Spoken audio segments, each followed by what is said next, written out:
Okay, let's unpack this. Imagine you're giving your furry friend some love, maybe a good scratch behind the ears, and you feel it a new lump. Your mind, well, it understandably jumps to the worst-case scenario. Hmm. Today on the Deep Dive, we're zeroing in on one specific possibility that our sources detail.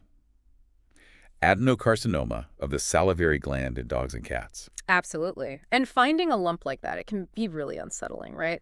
So our goal here is to provide some clarity on this particular type of tumor using the information we've got. Yeah. We want to equip you with a solid understanding, without getting too bogged down in the super technical jargon. Exactly. We've got some pretty in-depth material here from medical texts that lay out the facts. So our mission for this discussion is clear. Understand the basics of salivary gland adenocarcinoma, who it tends to affect, what are the signs, how it's diagnosed, and, well, what the general treatment and outlook look like, all just based on these sources. Right. So where should we dive in first? Let's start with the basics. What is salivary adenocarcinoma? It's a tumor that starts in one of the salivary glands. Okay. These could be the major glands, like the parotid, which is near the ear, the mandibular and sublingual under the jaw, or the zygomatic gland that's closer to the eye. Mm. But it can also pop up in the minor salivary glands, which are kind of scattered throughout the mouth. Okay, so it's not just one spot. And the information tells us that the mandibular and parotid glands, those account for, what, about 80% of cases? That's right, the vast majority. Now, this is interesting. There's a difference between dogs and cats here. Uh-huh. In dogs, it's most often the mandibular gland under the jaw. Hmm. But in cats, it's the parotid gland near the ear. That's a pretty key difference right off the bat. It really is. It helps narrow things down a bit, potentially. And it's crucial to understand how this tumor behaves. It's described as locally invasive. Meaning it grows into the stuff around it. Exactly. It doesn't respect boundaries well. Mm. And it's also regionally metastatic. Okay, metastatic meaning spread. So regional means nearby, like lymph nodes. Precisely. Spreading to those nearby lymph nodes, think of them as filters. And the info really highlights that cats often show signs of more advanced disease when they're first diagnosed, compared to dogs. That's a really important point. Right. And the numbers seem to back that up significantly. Lymph node involvement at diagnosis, it's like 39% in cats versus only 17% in dogs. Yeah, quite a jump. And distant spread, while maybe slower to develop, it's still higher in cats, 16% versus 8% in dogs. So the takeaway seems to be it tends to stay local initially, especially in dogs, but catching it early in cats is maybe even more critical. That's a very fair assessment based on this data. And it's also interesting to look at the bigger picture of other salivary gland problems. Yeah. What else is mentioned? Well, the sources mention other kinds of growths, other carcinomas, squamous cell carcinoma, mixed types. It seems about 85% of all salivary gland tumors are these malignant growths from the gland liner cells. So adenocarcinoma isn't the only worry. Gives us context. And it's interesting that other things like fibrosarcomas, lipomas, even mast cell tumors and lymphomas can affect the area, usually by growing into the gland, right? Yeah. Not starting there. Typically, yes, by local extension. And they even mention a couple of specific rarer cases found within the gland itself, a malignant fibrous histiocytoma and a malignant mixed tumor. Wow. Okay. It really just emphasizes that figuring out exactly what that lump is needs careful work. Definitely. And just to underline the nature of these things, benign tumors called adenomas, they're actually quite rare in salivary glands, apparently. Only about 5%. That's what the source says. Yeah, very low. It suggests that if you find a lump in a salivary gland, the odds unfortunately lean towards it being malignant. So any new lump really needs checking out promptly. Okay. So we know what it is, generally where it happens, and that it's often aggressive, maybe more so in cats. But who gets it? What kind of animals are we talking about? The information points to both dogs and cats, and the average age is pretty similar, between 10 and 12 years old. So yeah, generally an issue for older pets. Any specific breeds mentioned? Pet owners always wonder about that. Well, interestingly, the sources do suggest Siamese cats might have a relatively higher risk. That's one specific breed link noted. Okay, Siamese cats. What about sex? Male cats are apparently affected about twice as often as female cats. But beyond that, for dogs or other cat breeds, no other strong breed or sex links were identified in this material. Good to know. So, maybe an older male Siamese cat with a lump near the ear. The suspicion might be slightly higher. Okay, let's shift to what pet owners might actually see. What are the signs? The main thing usually is a lump. It's typically unilateral, meaning just on one side. Right. And it feels firm and often surprisingly painless.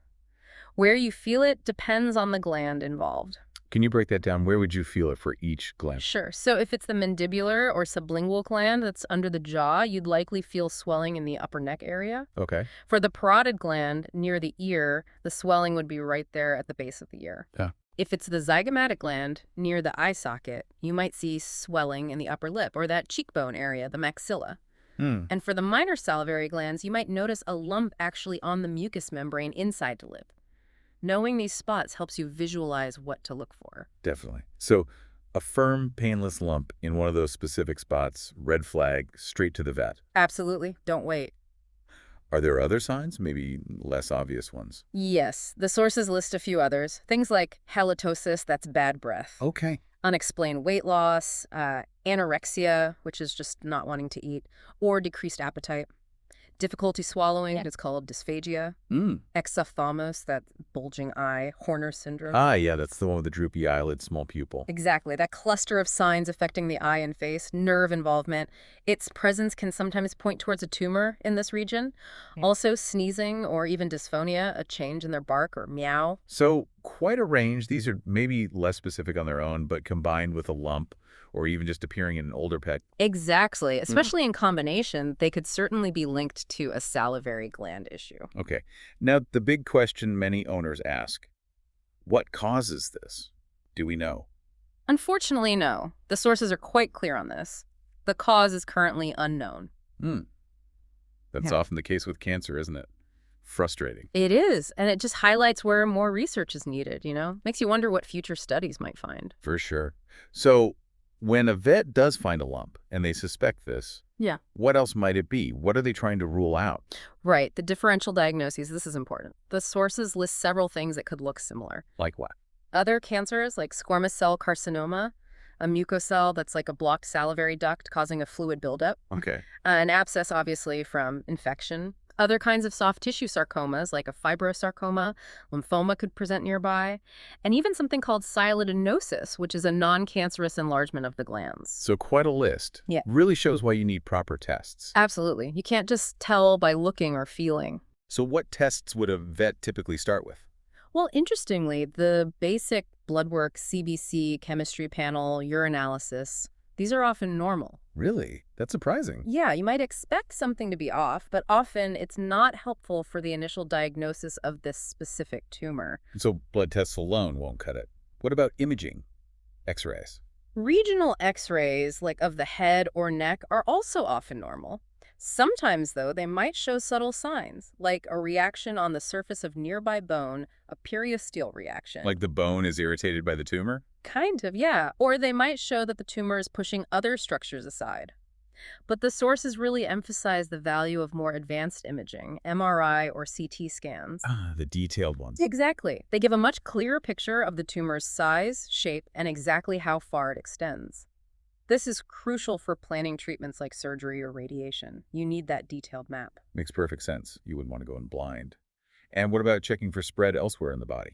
For that, thoracic radiographs chest x-rays are recommended. To check the lungs for any sign of metastasis, as lungs are a common site for cancer to spread. Okay, so imaging maps out the local problem and checks for distant spread. But how do you get the definitive answer? Is it adenocarcinoma? Well, sometimes a fine needle aspirate where you stick a needle in and suck out some cells to look at under the microscope. That's cytology sometimes. That can help rule out things like an abscess or maybe a mucosal. But it's not the final word for cancer. Not usually for a definitive cancer diagnosis like this. For that, you really need a biopsy. That means taking an actual tissue sample. Like a small piece of the lump. Exactly. Either with a larger needle, a core biopsy, or a small surgical incision to take a wedge biopsy. That tissue then goes for histopathology. Where a pathologist looks at the tissue structure itself. Precisely. They examine the cells and their arrangement under the microscope. That's the gold standard for confirming salivary adenocarcinoma. Okay, biopsy is key. So once you have that confirmation, what's next? What are the treatments? The main goal, the primary treatment when it's possible, is aggressive surgical resection, trying to remove the entire tumor. Right. Get it all out. But as we mentioned, these tumors are often invasive. So the sources point out it can be really challenging to get clean margins to remove it completely. Sounds tough, especially around the head and neck area. Yeah. What if surgery isn't fully successful or maybe not possible. What about radiation? Radiotherapy is definitely highlighted as an important option. It has potential for good local control, meaning shrinking or stopping the tumor growth in that area and potentially prolonged survival. The sources mention a few cases where radiation alone had positive results. Interesting. And what about combining treatments, like surgery and radiation? Yes, that's a common strategy mentioned. Doing the surgery, even if the pathologist says microscopic bits were likely left behind, that's called histologically incomplete resection, and then following up with adjuvant radiation therapy. Okay, sort of a 1-2 punch. Exactly. That combination seems to show promise for better local control and longer survival times. But the sources also caution that we still need more research to figure out the most effective treatment protocols, including where chemotherapy fits in. Right. What does the information say about chemo? Its effectiveness specifically for salivary adenocarcinoma isn't really well documented in the material we reviewed. Drugs like mitoxantrone or carboplatin might be considered, but primarily if the cancer has already metastasized. So, more for managing spread, maybe slowing things down, rather than curing the primary tumor? That seems to be the suggestion, yes, for treatment or palliation of metastatic disease. Okay. And after treatment, say, aggressive surgery or radiation, what kind of follow-up is needed? Regular checkups are crucial. The sources recommend physical exams and those chest x-rays every 3 months initially, just to monitor closely for any signs of the tumor coming back locally or spreading. Makes sense. Yeah. Vigilance. Are there side effects from the treatments themselves that owners should know about? With radiation, especially definitive intent radiation in dogs, temporary acute side effects are possible. Things like moist skin irritation, like a bad sunburn, and some hair loss in the treatment area. Okay. Manageable. Usually, yes, and temporary. Interestingly, these are noted as being less common in cats receiving radiation. But it's always best to talk to a radiation oncologist. They can explain the specific risks based on the exact area being treated and the dose planned. Good advice. Specialist consultation is key there. Okay, let's get to the bottom line for many owners. The prognosis. What's the general outlook? Well, it varies. For dogs, the sources indicate that survival is generally better if there's no evidence of spread either to lymph nodes or distantly at the time of diagnosis. So catching it before it spreads is really key for dogs. It appears to be a significant positive prognostic factor for dogs, yes. Interestingly, for cats, the clinical stage at diagnosis didn't seem to be as strongly linked to survival time in the study mentioned. Huh. That's different. Any actual survival time numbers mentioned? Yes, one study cited reported median survival times. That's the point where half the patients lived longer, half shorter of 550 days for dogs and 516 days for cats. Okay, so roughly a year and a half on average in that study. Roughly, yes. But again, individual results vary widely. The key thing emphasized throughout is the importance of achieving local control of the tumor, whether that's through surgery, radiation, or both. That seems critical for a better outcome. So early detection and aggressive local treatment really seem to be the recurring themes here. And while those average survival times give a ballpark, it sounds like the individual pet situation, especially for dogs regarding spread, really influences their specific prognosis. Precisely. And that emphasis on local control really underlines why those initial treatments, surgery, radiation, are so critical. Right. So let's try to wrap up the key takeaways from our deep dive on salivary gland adenocarcinoma. It's definitely a significant concern, particularly in older dogs and cats. Yeah. It often shows up as that firm, usually painless lump in specific head and neck spots. We learned cats tend to present with more advanced disease, unfortunately. Diagnosis isn't simple.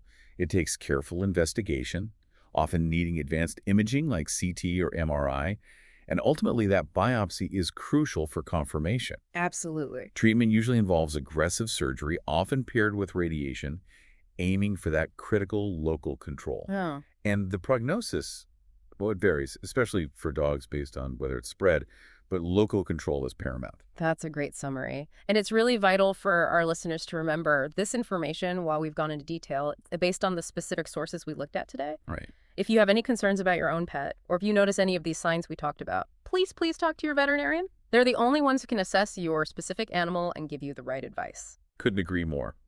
Always consult your vet. And maybe one final thought to leave you with. Given that we still don't know the underlying causes of this cancer, what kind of research pathways might eventually unlock that mystery? What could lead to better prevention or maybe even new treatments down the road for our pets? It's definitely something worth pondering. A good question for the future. Thanks for joining us for this in-depth look.